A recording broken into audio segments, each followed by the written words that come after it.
Mookie Wilson. Even non-baseball fans may remember the name. He was part of that legendary Mets team in the 80s that won the 1986 World Series against, I'm drawing a blank. Oh, Adam. Drawing a blank. Why are you doing I'm going to hurt you. Is this really? All right. Warning you. Is this necessary? All right, so they beat a team from Boston, one of the teams out there. Anyway, he has a new book out, and because of that, I had a chance to actually talk with him about life and baseball, mostly baseball. Here's Mookie. So you have this great book out, Mookie, Life, Baseball, and the 86 Mets. Congratulations on getting this one out there. Thank you very much. Yeah, all right. So anyone who followed baseball in the 80s knows Mookie Wilson. You were on just such an outstanding team. You think of it, you got Hojo, Doc Gooden, Darryl Strawberry, Keith Hernandez, and, of course, Mookie Wilson. Looking back on that team, what was it like to be a part of it? It's probably one of the most phenomenal things I've ever done. I've been on a lot of baseball teams, but this is probably the best team I've ever been on. A bunch of guys that were very diverse in character. Yeah, no kidding. But when it came to playing the game, they all was on one accord. It was all about winning and picking up the other guy and looking out for each other. It was just an outstanding experience. That is great. I have to say, I am thrilled to be talking with you right now. Now, I speak to a lot of my Red Sox fans who happen to be friends, and which I don't understand how that happens, but I have a lot of them. Anyway, we always talk about, I always mention the Bill Buckner moment. What a lot of people don't recognize is you are the guy who hit the ball. Well, having a Red Sox for friends, that's okay. Bill Buckner, who's a Red Sox, is one of my best friends now, as it turns out.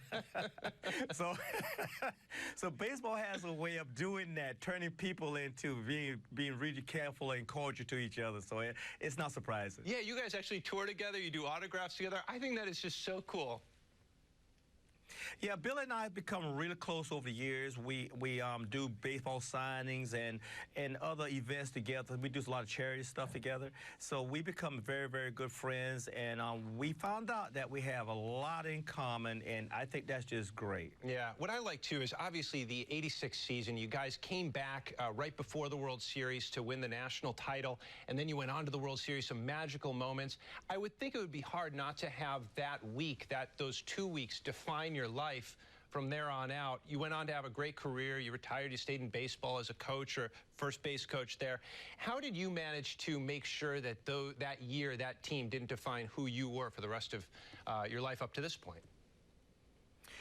To be honest with you, it's really kind of difficult because when you walk on the streets or wherever you go, people look at you and they find one thing in that whole year that defines you. I mean, people see me in grocery stores and they'll say, "You the guy that hit the ball between the guy's legs," and it's very difficult to get people to understand that that was only one moment in my life, and I think I've contributed a lot more to baseball and life than just hit a ground ball.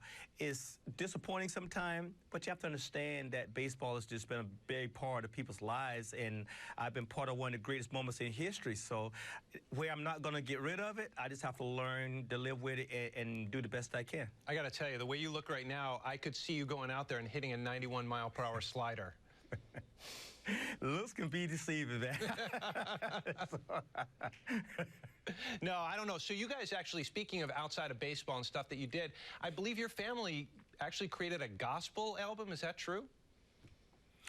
Yes. My wife and I, we were co-wrote some songs that were recorded some years ago, and the songs were sung by my family and some members of my church back in Columbia. So yes, we had a lot of fun doing that. So what was it like to really reach back into those moments, those years in the 1980s, and write this book? Was it difficult? Because you had some difficult times too, years where maybe you didn't hit as well as you wanted to, and then of course going from the Mets to the Blue Jays, which was really hard because you had become a Met through and through.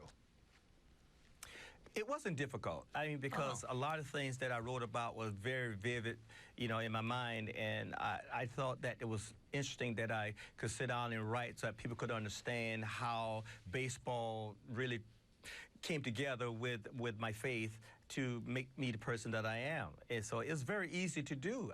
Baseball kind of go hand in hand with religion. There are a lot of lessons that you learn from baseball that are taught, you know, in our churches, our Sunday schools. So it was very easy for me to do that, and I really had a ball doing it. It just took a long time to get it done, but it was all worth it. Well, I'm sure a lot of people who want to relive those days, because there were a lot of thrilling moments in baseball in those years, will want to pick up this book because it may allow them to recall some moments that they had, whether they were watching the Mets or not.